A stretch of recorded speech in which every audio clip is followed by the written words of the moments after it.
Bank BTPN Syariah, salah satu emiten perbankan syariah yang 3 tahun terakhir tertekan gara-gara pandemi ini, kini mulai menunjukkan sinyal pemulihan. Di tahun 2025, terpantau emiten mulai menurunkan cadangan kerugian penurunan nilai atau CKPN secara signifikan. Ini jadi kabar bagus nih, karena tandanya manajemen mulai optimis sama kualitas pembiayaannya. Apalagi dengan tren suku bunga yang mulai menurun, makin memperkuat outlook positif dari sektor perbankan, termasuk BTPS ini. Kalau kalian sempat koleksi saham BTPS ini waktu rilis laporan kuartal 1 kemarin, seperti saya, di mana beban CKPN-nya udah terbukti nih turun dari tahun sebelumnya. Sekarang mungkin kalian sedang menikmati cuan hampir 60%. Tapi yang jadi pertanyaan sekarang, dengan harganya yang sudah naik, apakah masih ada ruang buat lanjut naik? Atau justru waktunya waspada nih? Yuk tonton video ini terus sampai selesai.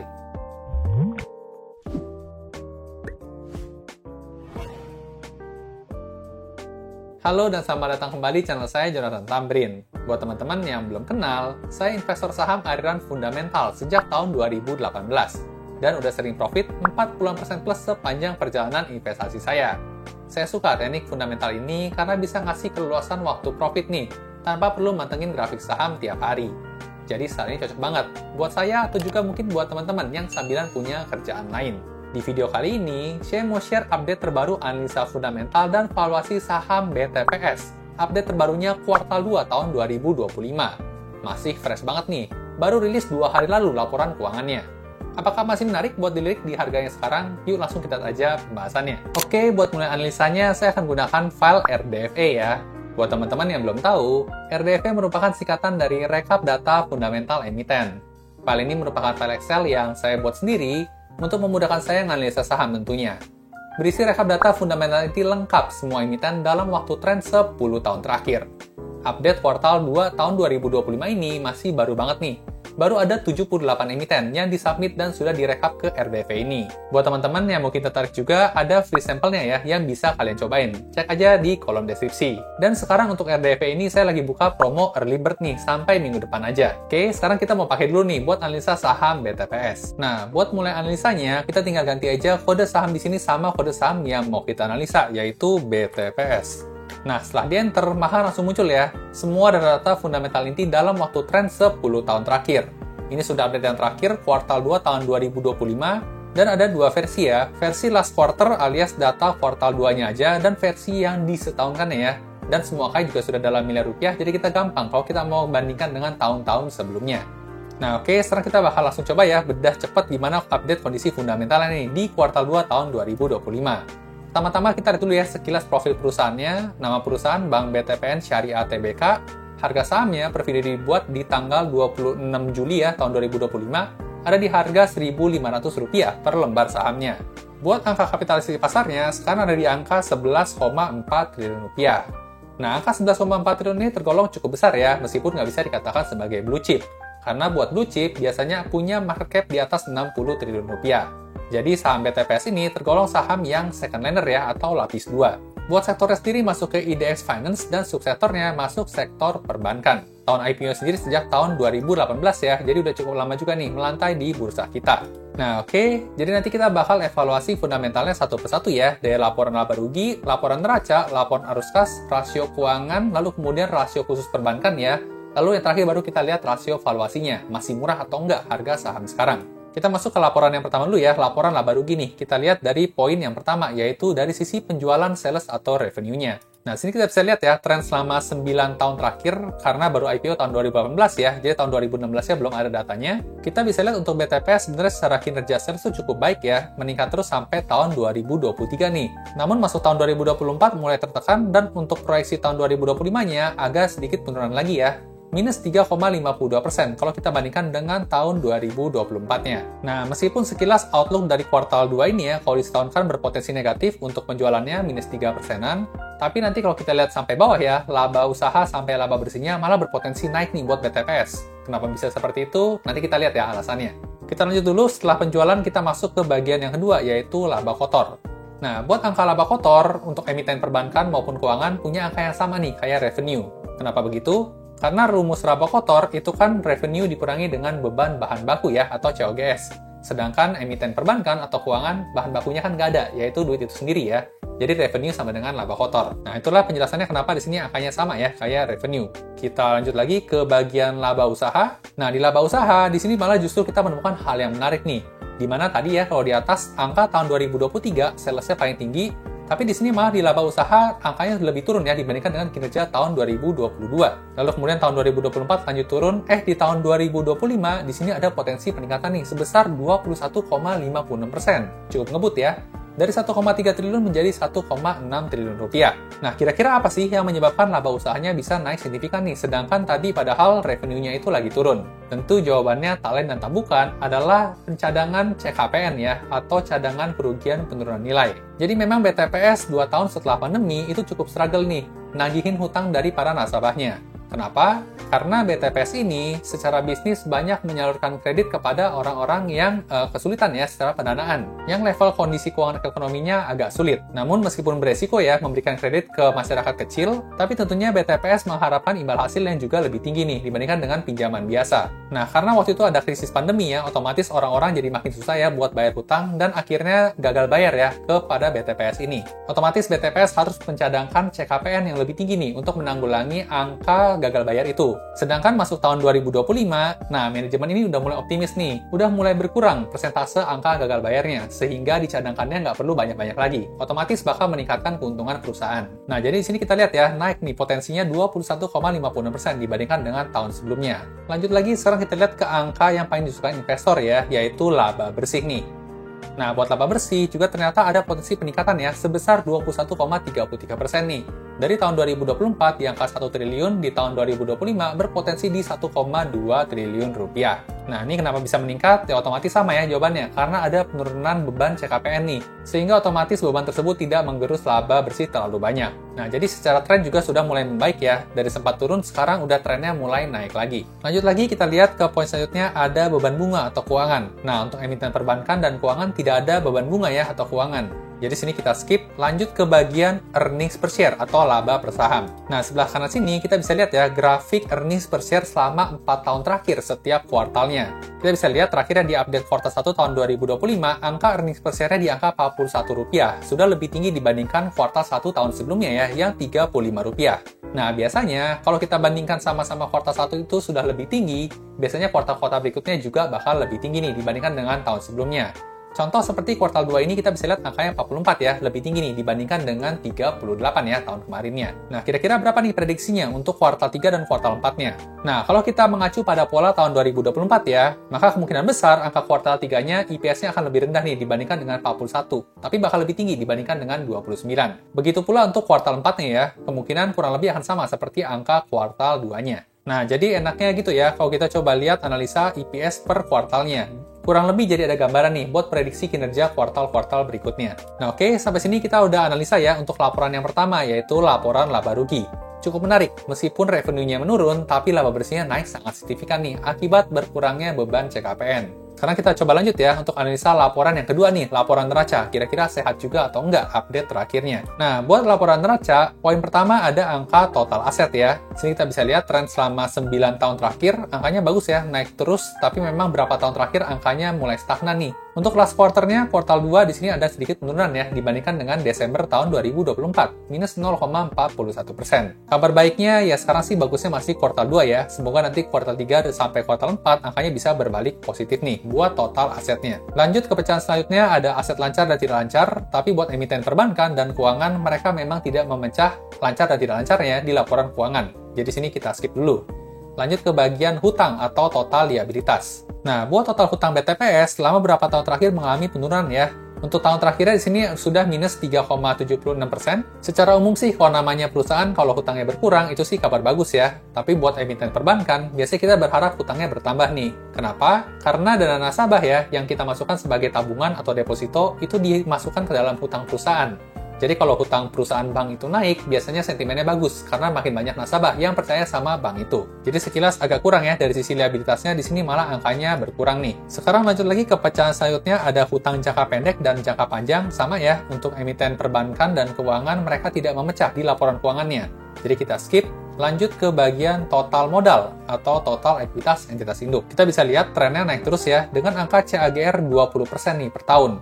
Sedangkan untuk kenaikan tahun terakhir, di sini baru 4,7% aja ya. Cukup jauh nih dibandingkan dengan CAGR biasanya. Jadi bisa dibilang masih bertumbuh sih, cuman melambat nih, nggak sekencang biasanya. Tapi tentunya ini lagi-lagi dipengaruhi sama CKPN yang besar ya di tahun-tahun kemarin. Karena CKPN-nya besar, otomatis laba perusahaan tergerus ya. Dan karena laba perusahaan tergerus, ya otomatis ekuitas bertumbuhnya ya nggak semantap biasanya. Untuk kedepannya harusnya sih akan lebih kenceng ya, karena ya tadi, selain tingkat suku bunga yang lagi tren turun, angka CKPN-nya juga makin lama makin membaik nih. Nanti kita lihat ya rasio khusus perbankannya. Lanjut lagi, sekarang kita lihat angka total kas perusahaan ya, di sini negatif 18,31% dibandingkan tahun sebelumnya.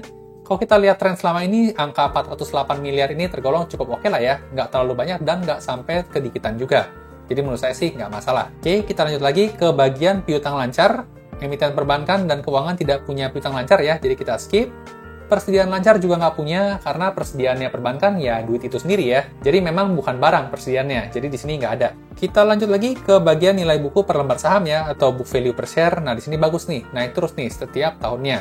Tapi untuk tahun terakhir memang masih kecil ya dibandingkan dengan CAGR-nya, di angka 13,49%. Saat ini terakhir baru 4,07% aja. Nah oke, lanjut lagi. Sekarang kita ke informasi yang juga disukai para investor nih, yaitu terkait dengan dividen atau dividen per lembar saham. Nah, BTPS ternyata termasuk emiten yang cukup rutin nih bagi dividen ya, seenggaknya dari tahun 2020. Tahun 2023 membagikan dividen paling tinggi ya, di Rp93 per lembar saham. Non masuk tahun 2024 tinggal Rp70, dan tahun 2025 ini yang sudah dibagikan adalah Rp35 aja. Jadi memang ya secara logika aja, ketika bisnis lagi susah ya otomatis dividennya makin dikit. Tapi nanti ketika bisnisnya mulai membaik ya, kembali pulih dan laba bersihnya meningkat lagi, ya otomatis idealnya angka pembagian dividennya juga bakal meningkat nih. Jadi apakah nanti tahun 2026 akan lebih rendah dibandingkan Rp35? Saya rasa sih enggak ya, harusnya akan lebih tinggi nih, karena kinerjanya sudah mulai membaik. Oke, jadi sampai sini kita udah bedah lengkap ya dari sisi laporan neracanya.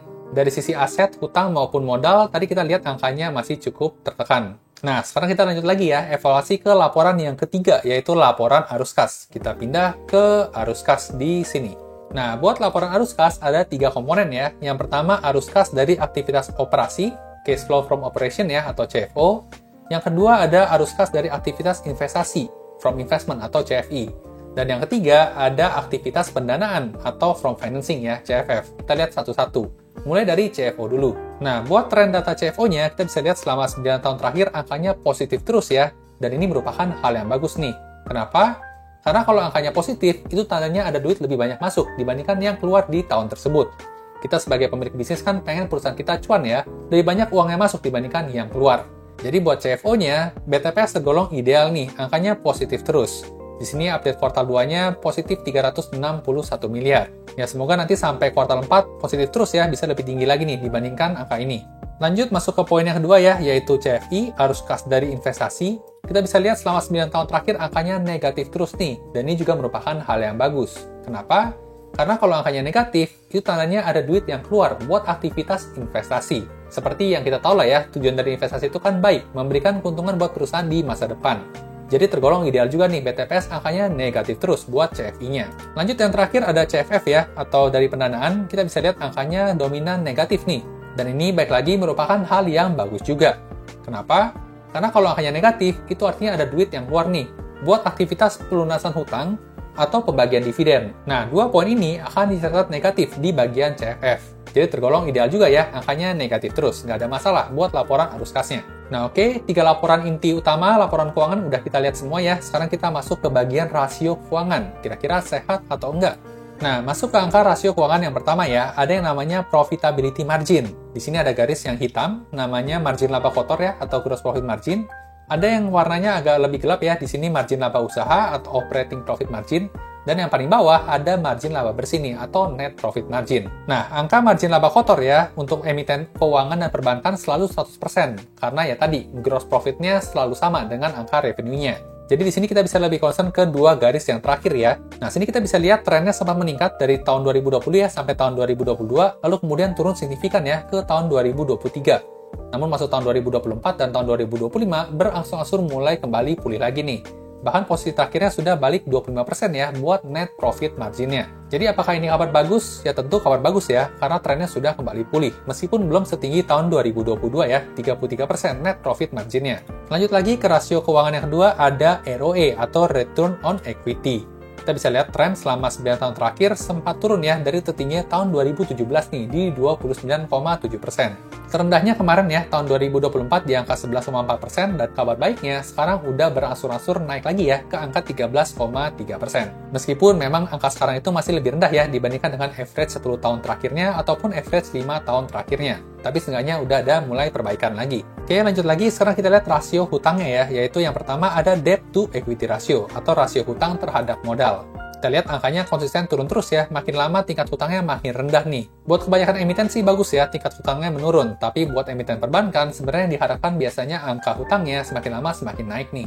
Nah, ini bisa jadi pertanda kalau simpanan nasabahnya makin tahun makin berkurang ya. Jadi menurut saya sih harusnya BTPS mulai concern nih, karena angkanya makin lama makin turun terus. Jadi jangan sampai kenaikan laba bersihnya tuh cuma mengandalkan CKPN-nya berkurang, tapi revenue juga harus naik juga ya dari sisi top line-nya. Lanjut ke rasio hutang selanjutnya ada yang namanya cash ratio ya. Buat emiten perbankan dan keuangan sama, dia tidak bisa menghitung cash ratio, karena di laporan keuangannya tidak dipecah ya bagian hutang jangka panjangnya. Lanjut ke bagian current ratio juga sama ya, karena nggak ada hutang jangka panjangnya, nggak bisa dihitung, quick ratio pun juga begitu, dan interest coverage ratio juga tidak bisa karena tidak punya hutang berbunga. Nah, jadi kita langsung lompat aja ke bagian dividend yield nih sekarang. Nah, buat angka dividend yield, ternyata BTPS itu sempat tertinggi di tahun 2024 ya, membagikan dividen setara dengan 7,6% yieldnya di harga saham waktu itu. Nah, kalau kita berpatokan pada harga saham sekarang ya, yang di Rp1.500 per lembar saham, maka dividen yang telah dibagikan kemarin itu memberikan yield sebesar 2,3% aja. Apakah cukup tinggi? Ya menurut saya sih oke aja lah ya, nggak bisa dibilang tinggi juga. Mungkin buat teman-teman yang dividen hunter banget nggak terlalu cocok ya sama saham BTPS ini kalau mau diambil dividennya doang, karena tergolong cukup kecil.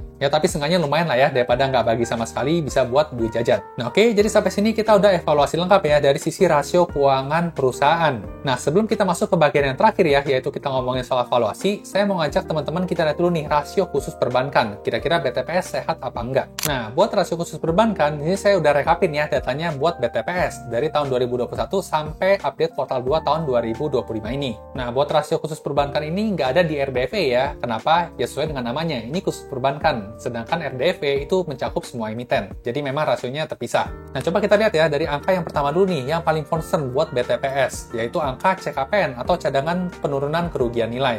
Nah, CKPN dari BTPS ini memang sempat melambung nih di tahun 2023. Dari 700-an miliar di tahun 2021 naik ke 900-an miliar. Lalu kemudian naik lagi ke 1,8 triliun. Lalu kemudian tahun 2024 mulai adem ya ke 1,3 triliun. Dan kabar yang paling segernya yaitu di tahun 2025 ya, kuartal 2 angkanya sudah turun jauh nih ke angka 417 miliar aja. Dan kalaupun misalnya ini disetahunkan ya, tahun 2025 ini dikali 2, berarti angkanya sudah di bawah 1 triliun ya, cuma di kisaran 800-an miliar aja. Sudah lebih baik nih dibandingkan dengan angka CKPN di tahun 2022. Jadi memang buat BTPS ini sentimen sangat baiknya adalah dari sisi CKPN-nya. Semakin lama semakin membaik. Lanjut lagi gimana dengan rasio yang kedua, yaitu rasio NOM atau Net Operating Margin. Sini kita bisa lihat ya, angkanya naik turun, tapi untuk tahun terakhir di sini angkanya paling tinggi nih, yaitu mencapai 7,75%. Nah, kalau mau lihat idealnya harusnya di atas 4% ya. Jadi untuk tahun terakhir kinerjanya sudah top tier nih, paling tinggi dibandingkan dengan 5 tahun terakhir. Lanjut ada poin non-performing financing ya, atau NPF, ada yang gross dan net. Kita bisa lihat patokannya harus di bawah 5% dan di bawah 2%, dan posisi terakhir sini juga sudah baik ya, di 3,14% dan 0,03%, jadi aman banget. Lanjut ada lagi rasio BOPO ya, namanya beban operasional dibagi dengan pendapatan operasional, idealnya di bawah 80%. Dan untuk tahun 2025 juga sudah lebih baik ya, dibandingkan dengan 2 tahun terakhir nih. Posisinya sekarang di 68,81%. Yang terakhir ada rasio Financing to Deposit Ratio atau FDR. Kita bisa lihat acuan idealnya di kisaran 78-92%. Posisi terakhir sekarang di 86,6% ya, termasuk dalam range ideal. Jadi secara umum ya, untuk rasio khusus perbankan Bank BTPS ini tergolong yang sangat ideal ya, masuk semua nih kriteria idealnya. Nah oke, sampai sejauh ini kita udah lengkap ya analisa fundamentalnya si BTPS update kuartal 2 tahun 2025 yang terbaru. Nah tentunya yang jadi pertanyaan selanjutnya adalah soal harga sahamnya ya. Apakah harga saham sekarang tergolong undervalue ya, masih murah, harga wajar, atau udah kemahalan nih? Dan kira-kira berapa sih target harga jualnya? Nah, buat jawab pertanyaan itu, kita perlu lihat nih yang namanya rasio valuasi. Ada di RDV ya, kita balik ke RDV lagi. Nah, sekarang kita balik ya ke RDV, kita masuk ke rasio valuasi nih, atau rasio yang terakhir. Nah, rasio valuasi yang pertama ada yang namanya price to book value ya, atau rasio PBV. Kita bisa lihat tren ya, dari tahun 2019 angkanya turun terus nih, yang artinya makin lama valuasinya makin murah. Posisi sekarang ada di angka 1,18 kali. Nah, buat teman-teman yang belum familiar ya, cara baca rasio PBV umumnya kita patokan pada angka 1. Makin rendah dari angka 1, semakin undervalue, semakin tinggi dari angka 1, semakin overvalue atau kemahalan. Di sini saya ada dua strategi ya, membandingkan dengan angka average 5 tahunannya, dan membandingkan dengan patokan umum di angka 1. Nah, kira-kira BTPS lebih cocok yang mana nih? Kita bandingkan dengan average 5 tahunan atau bandingin ke angka 1? Kalau kita lihat historinya ya, memang BTPS ini hampir nggak pernah di bawah 1, kecuali tahun 2024. Maka menurut saya, idealnya kita pakai hitungannya average 5 tahunan. Sekarang kita coba baca ya. Average 5 tahunannya PBV di angka 1,96. Sekarang ada di angka 1,18 nih.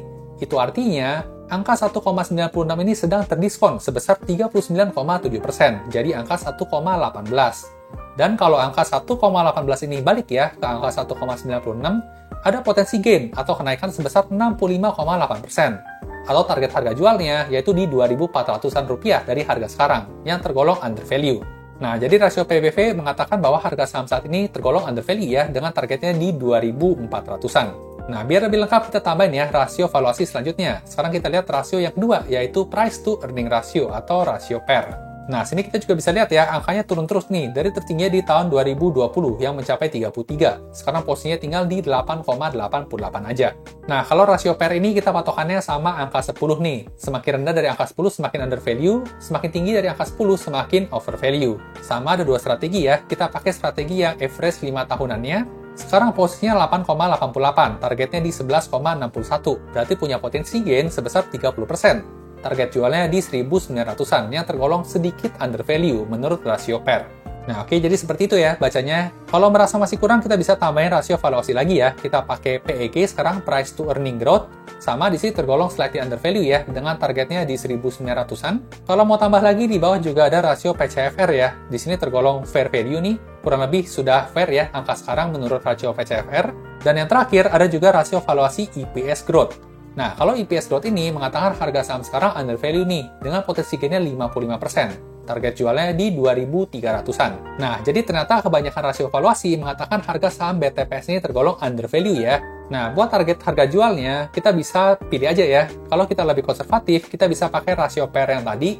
Mungkin kita bakal jual di kisaran 2.000 ya, di sini 1.960. Dan buat target harga jual yang optimisnya ya, kita mungkin bisa pakai rasio PBV nih di 2.400. Ya, mungkin kalau mau dirata-ratakan, kita bisa anggap nih harga jualnya di kisaran range 2.000 sampai 2.300-an lah buat target harga wajarnya. Nah, jadi apakah harga saham sekarang menarik? Ya tentu kalau melihat analisa ini tergolong masih menarik ya, karena masih punya upside potensial yang cukup gede juga. Apalagi ditambah dengan tren penurunan CKPN ya di tahun 2025 ini dan tren penurunan suku bunga yang kemungkinan bakal ngeboost lagi untuk kinerja keuangan perbankan. Dan tapi tentunya jangan lupa di sini saya ingatkan kembali kalau ini merupakan opini saya pribadi ya. Jadi di sini saya disclaimer dulu.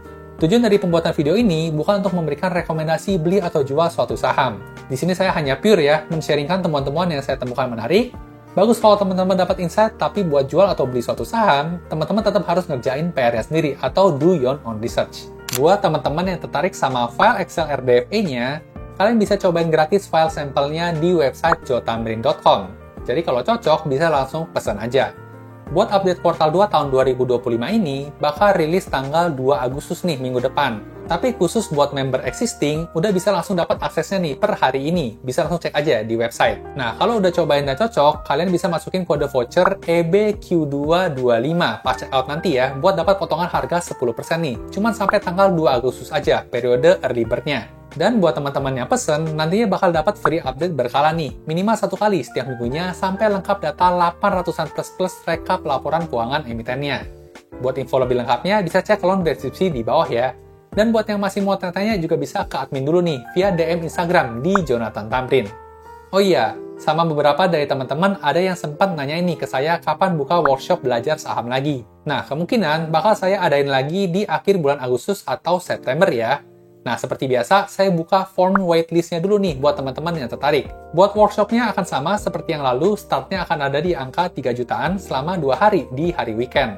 Nah, buat teman-teman yang tertarik, boleh isi waitlist-nya dulu ya. Dijamin nih, yang isi waitlist ini bakal dapat potongan harga paling menarik daripada yang nggak isi. Waitlist-nya ada di kolom komentar ya, langsung cek aja. Suka video seperti ini, kemungkinan besar kalian juga bakal suka nih video lainnya di channel ini. Jangan lupa di-like dan bagikan ke teman-teman investor lainnya ya, biar makin jago analisa sahamnya. Sampai jumpa di video berikutnya.